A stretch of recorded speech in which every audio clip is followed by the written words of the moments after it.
Alright, I got a mother-in-law story for you guys today. This mother-in-law is so out of touch with reality. Everything is given to her from her husband, and he's a complete enabler. But I'm going to tell you guys right now, this mother-in-law might be the worst one that we've seen in quite some time, maybe even a month. So let's jump into today's mother-in-law story, and I just want you to prepare yourself for this wild ride. I'm aware the title screams not the jerk, but believe it or not, people think that I am the a-hole in this situation, and it's divided my family and friend group with more people being against me than on my side. Before I get into everything, here's some background information that will be very necessary. So, my partner Gabriel, he's 24, he, him, and I'm 24, she, they, have been married for 2 years, but we've known each other for over 17 years as we're both from the same town and grew up together. We're expecting our first child due in a few months. I clean for a living and Gabriel takes care of people at a senior care. He doesn't prefer to accept money from his wealthy dad. We're both young and regular middle-class citizens, so we don't have much money. No car, paying rent, living paycheck to paycheck, yada yada. Still, we pay for everything ourselves, although my parents did offer their support and have chipped in for various things as, a surprise to us. Bless them because we're very, very thankful. I clean for a living, like I said, and my parents funded 3 children, including me, and my paternal grandparents for over 20 years on 2 middle school teachers' salaries. We did not have extra money to spare, but we were happy and healthy and had a roof over our head. Before I got married, I presumed Gabriel was upper middle class, but what I found was a family within the 10%. My in-laws are wealthy. I'm talking vacations in Greece and summers in Paris wealthy. They own a giant home in the richest part of our town, which is Lidditz, Pennsylvania. Gabriel's great-grandfather started their real estate company, and it's been in their family since. Gabriel is the textbook good guy. Caring, funny, independent, hardworking, generous, polite, supportive, a good boy. We work well together and have a lot of fun. But there's one major problem that seems to throw a wrench in the operation. My mother-in-law, Sia. She's overbearing, to say the very least, and she is very harsh and difficult to please growing up, and has been pushy since I and Gabriel started to date. When we got married, Sia and I had a large disconnect when it came to working, not taking my husband's name, etc. Over our 17 years together, there were periods of calm and periods of her being subtly mean. Neither myself nor Gabriel gets on with her. She's a classic narcissist, sexist, religious, and just all around awful. And she does not respect any boundaries. Gabriel tries to set with her. I'm keeping this brief instead of dumping 17 years worth of drama and trauma here. Sia spends father-in-law's money only, since she does not work due to her disability. She had an accident that limited her capabilities, causing mild apraxia of speech. My father-in-law has a job to help take care of her, even though that she can still successfully participate in the workforce, she just chooses not to. First, this was no issue to father-in-law, and he did not mind helping her. However, she would often find ways to get more than she needed and spend recklessly. Father-in-law is her long-suffering punching bag. In her own words, he makes the money and she spends it har. She uses his credit card like no big deal. She even hired a yacht broker to buy sister-in-law a yacht for $950,000. Well, father-in-law found out via a Facebook post, made her retract it, and they did not talk for almost a month. Sia and father-in-law both share a history of playful banter and good-natured teasing, but there's recently been a hint of tension because of father-in-law's frustration over Sia's opulent lifestyle. For the last 6 months, I've just not been able to deal with Sia's dramatic and narcissistic attitude, so I tried to keep her at arm's length. She's been emotionally abusing and manipulating Gabriel his whole life, and it was getting worse and driving him insane. She thinks of me as a bit ignorant and backward, and that just because I come from a low-class family, I have no etiquette. So much so that I was not invited to a family dinner because she assumed that I would be familiar with the food and how to eat it. At a fancy restaurant.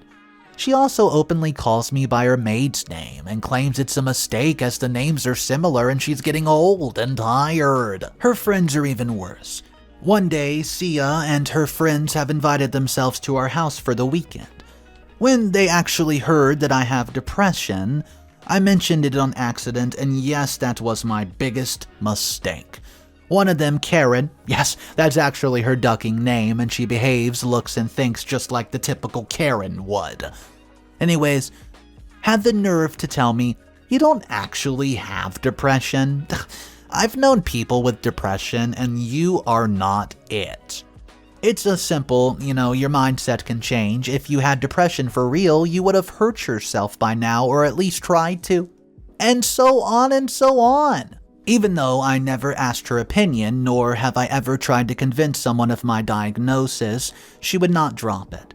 I'm sure you can imagine that this was a hard thing to hear as somebody who's struggling with thoughts of self-harm, and it truly affected me. Sia was there, by the way, and did not say a word, but guys, now I'm going to talk about the main issue. The Christmas event at Gabriel's family are huge.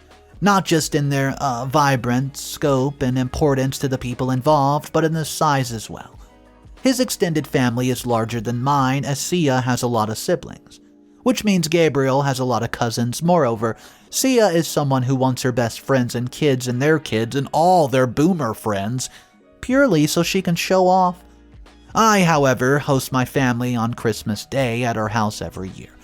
It's a quiet, relaxing day, and yes, my family brings dishes to contribute to the meal, and we all just have a great time. And they leave somewhat early. One day, Sia said in passing something about the upcoming Christmas, hinting that we should get something big planned. I ignored it, and she did not mention it again. But when Christmas rolled around, she had been very passive-aggressive. Lots of comments. For example, when my 6-year-old niece wished them a Merry Christmas in advance, Sia told her that she was, quote, just sad it wasn't going to be nicer. We then talked about it, and she assumed, we would want to be involved and split the cost 3 ways. She told Gabriel, your dad and I were talking and we're thinking you and your wife can handle the bill for a party since you're not financially contributing to any of the family matters. I said it's a nice idea, but we won't be giving any money. Now, to be clear, that would not really affect anything. She could afford the party with or without us, but she acted like we were being cold. Her ridiculousness made me reluctant to do anything for her, much less plan and play for the Christmas party. She got offended and demanded that I and Gabriel organize the whole event on our own. I asked her, what? Why didn't she like me? She doesn't do much for us, so why would we want to pay for a party? We just don't see why we should go above and beyond for her. Gabriel went to her and explained that we were not in the financial position to be able to provide a party with such food and guests. She guilted him over it, cried that she wanted a party, and went on and on about how this was a once-in-a-year event. She constantly talked about how all her friends have children who throw them parties for every occasion, and, says, what did we do wrong parenting our son? You never do that.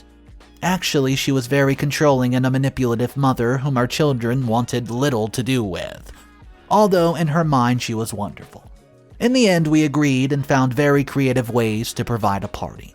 We were able to secure a decent outdoor venue for free. I would make all the food and decorations while working full-time, and we planned it to be small and simple. I don't know, maybe 30 people. Gabriel's younger brother gave us a little money to help, and they helped a bit, which set up and clean up. But 90% of it fell on our shoulders. Our original guest list was 32 people. After we had gone over the list with each other multiple times, we prepared handmade invitation cards, and I'd say the space that we chose had a max of 40 people, which was bigger than we both wanted, but allowed us to have our family and close friends there to celebrate with us. The entire plan was perfect, and more importantly, it was within our budget. 11 days before Christmas, Gabriel received a Facebook message from one of his aunts whom we did not invite, saying, and I quote, we're coming to the party. Sia asked us to update her on our dining choices, but her phone's unreachable, so we're just letting you know. We'll have 2 of the mushroom steak dinners and an avocado sushi plate. Well, we assumed that Sia had included an additional invitation, but 2 days later, Gabriel received a text message from an unknown number. "Hey, this is so-and-so, and I'm not coming to the party, but my daughter and her family want to join, so could you call her and get an invitation out?" Gabriel recognized the name, but had not seen these people in like 13 years. We knew that these invitations were sent out by Sia, so we checked her phone to find out what was happening. We found a list of names on her family calendar. It had over 100 guests, most of whom she had already invited, marked by a tick. 60 were family, and I'd say about 20 family friends. The entire family with every kid was invited. Many of these are people Gabriel doesn't know. People we've never heard or talked about, and people who aren't even listed in the text I sent Sia as people whose addresses I needed. We didn't want to exclude or embarrass people who did not realize that we weren't including them in the first place, so we decided to have them at the party and just set aside additional money for that. The next morning, we casually invited father-in-law to our home. He was helping us cook when Gabriel asked him if everything was okay at home. He looked at him confused and asked what he was talking about. That's when I told him about Sia forcing us to host a Christmas party and inviting people without asking us. Father-in-law looked startled and told us that he didn't know about the party and that he had no say in those 100 guests. He had a feeling that she might be doing this to humiliate me, implying that I suck at planning parties. Well, it's not a surprise that she wants to make me look like a third-class organizer so she can mock me in front of her rich friends. Father-in-law immediately left, and hours later Sia called me crying, saying that I have a big mouth and ruined her life by telling father-in-law about her reckless party demand. Well, I guess he hid the fact that we all know about her motive. Now father-in-law came up with a plan that would make Sia understand the value of money. He handed us his credit card and permitted us to use it for the party expenses, mentioning that he would reclaim the money from Sia once the party was over. So we scrapped the existing approach and made all the arrangements to organize this lavish party in Harrisburg. We also sent out text messages from Sia's mobile phone to her friends and their significant others, mentioning hosting a grand party and specifying a time that's an hour later than the actual time the event starts. On Christmas Eve, we brought our family to Harrisburg. We chose a hotel from Airbnb that's about $1,200 per person for 3 nights, a total of about $72,000. Sia asked how we were able to afford this party. Not wanting to give her an answer, I responded sardonically that we have spare money just laying around waiting to be partied away, after which she rolled her eyes and went away. I told my parents that father-in-law funded the entire thing. So, the next day was at the party of the penthouse, the one with the rooftop lounge, that we had everyone else join in. We had a dance floor, hired a DJ, I brought in food from an upscale restaurant. That was $150 a person. We were also having a nice winery, gourmet catering, hot chocolate station, etc. It was a beautiful event, and everyone, including my parents, was having a fantastic day. Sia was in shock the whole time, and father-in-law continuously just laughed at Sia, as her plan of embarrassing me failed, but she had no clue as to why he was laughing at her. Midway through the celebration, someone takes it upon themselves to declare to Sia that her daughter-in-law is a party maven. I did it. I didn't let Sia have her laugh, and instead I laughed at her, whispering to her that she failed. Gabriel told her about using the credit card that we borrowed from father-in-law, and she was like, "What? That's how you got the money?" Now father-in-law told her that she should repay the money or else she'll be kicked out of the home. Sia gave Gabriel an incredulous look and went, "So, are you expecting money for your party from your mother? Who does that?" He said, "Well, you know very well that we're not rich. You were the one who wanted a party and your credit debt should be paid." She was like, "Not from your mother. It's really low to do that. I never thought I should explain such things to you." I now told her that since she is the mother, she should be the one taking care of her children and not the other way around. I asked her how she could invite so many without telling people, planning, and paying for the party. And I asked, "You didn't think to bring this up to me beforehand?" Her reason for inviting them is that they're, quote, very generous when giving gifts, is what she said. And I had the mic next to her and everybody heard what she said. She was so damn embarrassed, as all the guests were just looking at her. The only hitch was that nobody knew about her cunning plan against me. At the end of the event, her friends started to join the party. And well, as expected, there was no seating for them. Sia found a folding table and chair for them to sit, and there was food as we went with the buffet, but since we sent, the tables to eat by number, and they did not have a number, they were sent last ever everything had been picked over. Literally, 10 minutes after entering. Karen and a couple of others were like, "Hey Sia, we thought you said this party was going to be a grand feast. What happened?" And she's a total flop at party planning. They all acted like Sia threw the lamest party ever. Sia, feeling the pressure and embarrassment, tried to salvage the situation. She replied with a forced smile, "Oh, just a little hiccup in the organization, but we've got a special treat for you all." She hurriedly arranged for extra servings and made sure her friends had something to eat. It was all very, very awkward. I told Sia, "Look, mother-in-law, me and Gabriel are having an expensive buffet, and the intention is to share it with family and friends that we know, not a pack of people we've never seen and will never see again." I got pulled into the bathroom where Sia asked me who invited them. I said that I did, and that she started it all by secretly inviting people to our event. She was upset, seeing I need to go apologize to her friends for their treatment, and I said I would, but I'd also explain that they had not actually been invited. If she wanted her guests told anything else, then she had to go explain herself. Following this, she continuously made snide, disrespectful comments, such as calling our decorations distasteful. In front of the entire family, she got tipsy and flat out insulted me. Among those, she used a lot of slurs. I'm talking the B word, the R word, and she just really acted cocky. Saying that I'm unsavable. When Gabriel came back from the photo booth, he started to tell her that it was not okay to do what she did. Anyways, despite trying my best to stay calm for the sake of my baby, I still get angry when disrespected. So I blew up on her, calling her all sorts of names for disrespecting my family. I said that it was really sad that she was jealous of us for being more happy and content than what she would ever be. That's when she chose to slap me. She knows I'm pregnant with her grandchild, and I've never in my entire life tried to hit somebody, let alone someone who's pregnant. Well, as soon as this happened, Gabriel screamed in her face and at the top of his lungs, "What the duck? Are you serious?" She tried to hit me again, but Gabriel stopped her and managed to get her away from me. As I was trying to get out of there, Sia kept holding me with a grin on her face because she wanted us to fight.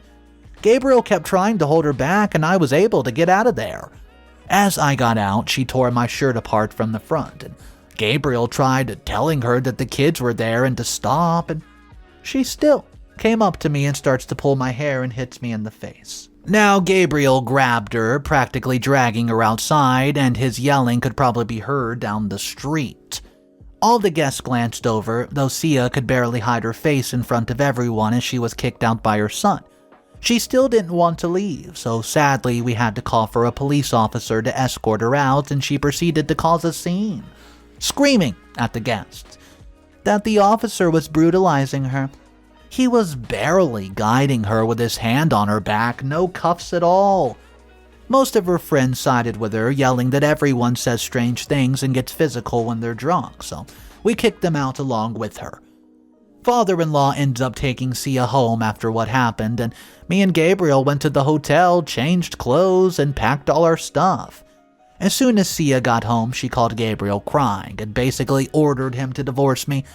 He told her to calm down and said that what she did was unacceptable. When he asked for an update on my repayment, she said that after talking to father-in-law, she was going to pay her share. Gabriel made it clear that she needs to take responsibility for the entire amount. After the call, he gave me a play-by-play of how her and father-in-law's fight probably went down. It was hilarious. Thank goodness for father-in-law. He's the sensible one and knows when Sia has simply gone too far.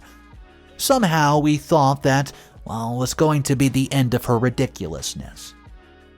But as expected, my phone's been blowing up with messages from Sia's friends, Gabriel's maternal relatives, my sister-in-law, and even some of our closest friends who have been absolutely furious with me. They've been calling me an insensitive jerk and commenting on my Facebook post telling me to apologize. I feel bad for insulting a disabled person, but she crossed the line.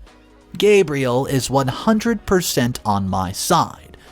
I don't think I did anything wrong, and I'm not taking any responsibility for this situation. What do y'all think? Update number 1. Wow, did not expect this to get so much darn attention. Thank you for the comments and awards, guys. I really appreciate it. So, me and Gabriel and Sia had a phone conversation a couple days back. I'll admit that I yelled at Sia and said some not very nice things, a bit of an understatement. We started the conversation talking about the party debt, and we barely said 3 sentences about it before she turned the whole thing around. The conversation went on for 30 minutes, and halfway through which, Gabriel had a panic attack. Only for about 2 minutes actually consisted of Sia, talking about the fact that she hit me. I'll add some highlights of the conversation here. The money's not the issue. The real issue is your wife. Ever since you married her, no one wants to be around you. If she was a good wife, she would want you to value your family. She's a bad wife because she's filling your head with lies about me. At this point, I mentioned the abusive language she was using, and she was like, "What? You're making that up. Where did you get that from? You're crazy." She continued with, "You'll not be able to go to your grandparents' funerals because of your wife." His grandparents are in great health, by the way.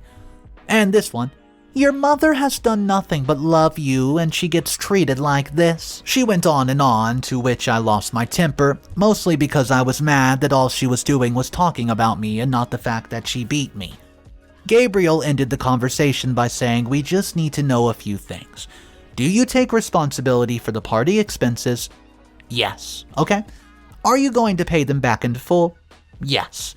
"How are you going to do that?" "My car gets paid off in February, so I'll pay Thompson, my father-in-law, $800 a month starting then." He told her that's not enough. The total cost was about $130,000. In the end, she agreed to pay half the amount using what she saved all these years, and she'll pay a higher installment amount for the, rest of the one until she lands a job. During the end of the call, Sia apologized for hitting me after Gabriel asked her to like 50 times. Update number 2. Hey guys, so I'm back with yet another update. Not much of an update, I guess. Sia started paying the monthly amount to father-in-law, and she's still crying that our quote cheap party left her feeling humiliated in front of all of her friends. I reminded her that she was the one that started it all, and she said that she never would have done so if she knew I was going to cheap out so bad and call the cops. For the new year, I decided to drop off fried corn fritters to Sia since Gabriel insisted. She tried it and made a comment that it was good but unhealthy because it was so deep fried. I corrected her, "No, it's air fried. I own an air fryer."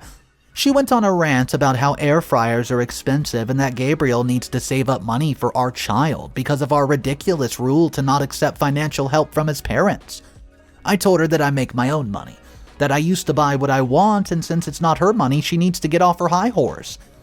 She said that her intuition are guided by her faith, and she knows I'm poor and it's her son's money, so she, gets a say. The claims she makes about her spiritual knowledge are downright preposterous and absurd. She often does this, and I can never stand them. I pointed out to her that I make more than her son, and even if the money was his, it's still not hers, so she doesn't get to dictate it.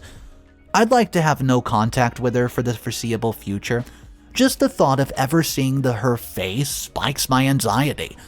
I'm honestly afraid she's going to snap and pull me into a room and throw holy water on me and remove my poverty. Update number 3. Gabriel and I read through the responses last night, and I thank you to everyone. Sia is now working in a position focused on email customer support. She now pays $1,500 a month instead of $800, so the rest of the money would be paid off in about 4 years. Gabriel and I are currently on a small vacation in a dreaded large western state to visit my extended family along with my parents. While Gabriel doesn't like many of his family, including brothers, I have quite a big extended family who I adore, and they love Gabriel. They insisted on throwing us a dinner, which is a whole different story. But for the most part, I am enjoying myself. Anyways, thank you guys for everyone. I'll try to reply and keep up with any updates. Update number 4. The vacation was good and we got back to our home after 3 days of fun. We shared a ride with my parents, and before we dropped them off at their house, we stopped at my in-laws' place, as Sia wanted to quickly go over an urgent family affair with Gabriel. While my parents were waiting in the car, Sia insisted they come inside and catch up for a conversation. They have not talked in a while. My instincts told me something wasn't right, so I went along with it. Father-in-law was not at home.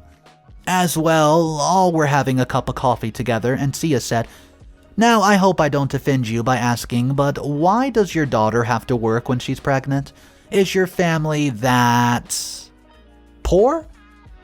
My parents are fantastic people, would give the shirt off their back and, help you get off your feet, and they're the best of humanity, and I'm so incredibly hurt that she thinks that we're poor.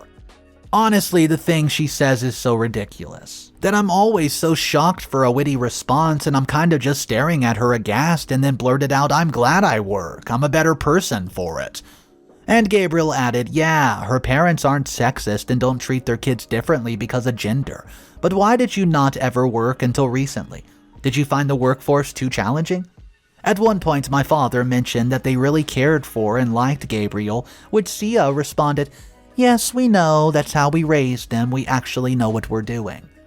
Afterward, Gabriel stood up and we all returned to the car. Before dropping my parents off, Gabriel apologized to them for Sia's behavior, and they did not make a big deal out of the convo so that Gabriel would not feel bad or embarrassed, but the whole situation just made me so angry. They told me that they were proud I kept my cool, but I could tell that they were hurt. After this, Gabriel put his foot down and stopped going to his parents' house and family events. He said that this is just a new thing in a long line of toxic behavior from her, and he's officially done. So yesterday, we had an important family meeting at our house with Sia, father-in-law, and all of our, Gabriel's siblings. Sia told us that she had purchased a burial plot for her and father-in-law and how she had pre-planned a funeral and wanted to start working on their long-term medical request and power of attorney documents. All good things. Then she starts to tell us about her estate. Father-in-law tries to change the subject, but no. We have to talk about this as a family. Well, she gets this smug look on her face and then goes on about how her estate will be divided, which basically gives my husband almost nothing. Y'all, her face when Gabriel and I both nod approvingly at this and confirm that this seems like a smart plan. I'm fairly certain that she wanted us to either fight back, cry, make a scene. The person who made a scene was sister-in-law. She's a whole thing. Anyways, at the very idea of her mommy and daddy not being around because she loves them so much. Sia controls 2 of her children with money, but not us, and it drives her batty. She sent Gabriel an email last night, apologizing for her decision and giving him a method of communication about this without me 100% involved. She was trying to get him to beg her to change her mind. So, he popped me on the email thread and responded, "Mom, my wife and I want you to enjoy your money and have a happy and secure retirement. This is your money. You can do whatever you want with it. We'll never criticize you for deciding on what to do with it." Ha! The rest of her kids are already fighting over their bones, but not us. We're using good manners as an insult. This morning, Sia and father-in-law came to our house to handle the legal stuff, but Sia was mostly talking about my parents the entire time. When I said that she knew nothing about them and she should not talk bad about someone without knowing them, she said, "I have no interest in getting to know your parents. Please ask them to stop inviting us out for lunch. I'm fed up with making excuses." Well, father-in-law tried to shush her. Then I blew up on her, saying that they were only inviting her out of old-fashioned politeness and that my family isn't rich, but at least we're not psychos. I also said some hurtful things about her disability. I'm upset, I lost my anger, but it's been building up for many years and it was going to be said eventually. Gabriel then backed me up and told Sia she's completely out of line and how dare she come into our home and insult us. Now father-in-law immediately went into divorce mode. I'm fed up with your behavior. You act like you're high class, but did you forget that you were raised in a nunnery growing up? Due to your parents getting divorced and your mom's inability to provide for you, you've been selfishly making people uncomfortable for too long. Now it's time I finally left. Father-in-law just took the moment and released himself from her chains. He's finally a free man and can live a free and happy life. Sia was astonished and proceeded to tell Gabriel that his wife just ended a 20-year marriage. Father-in-law responded that he had the divorce in mind for longer than that. He said, I've been considering it ever since Gabriel moved away, but had been holding on for as long as he can out of hope. Wow, seeing you trample all over someone else's life again just reminded me of the things that I've been dealing with for years. Today was just the final straw and something that's been brewing for a long time. Mother-in-law starts crying and left our house, saying she would no longer be in our lives. I give it 2 days before she calls up Gabriel again. Anyways, we're going complete no contact. Alright, so it took the entire story, but finally father-in-law said, I've had enough. I can't be with you anymore. We've been married for 2 decades plus, and for the last years, I've been thinking about leaving you because you're insane. I want to know if you guys agree that today's mother-in-law was absolutely, well, treacherous. Drop your comments down below. Let me know your mother-in-law stories if you want to share them, or any in-law story, let me know. Drop your comments down below, guys. Thank you for joining me on today's story. If you guys are new to the channel, I want to welcome you. My name's Mr. Reddito, and I narrate these sort of stories every single day. So if you enjoyed today's video, all you gotta do is click that subscribe button directly under this video. Thank you guys once again, and I don't know, I just can't wait till tomorrow so we can read another one of these crazy stories. Have a great day, and remember, it's cool to be kind. Peace.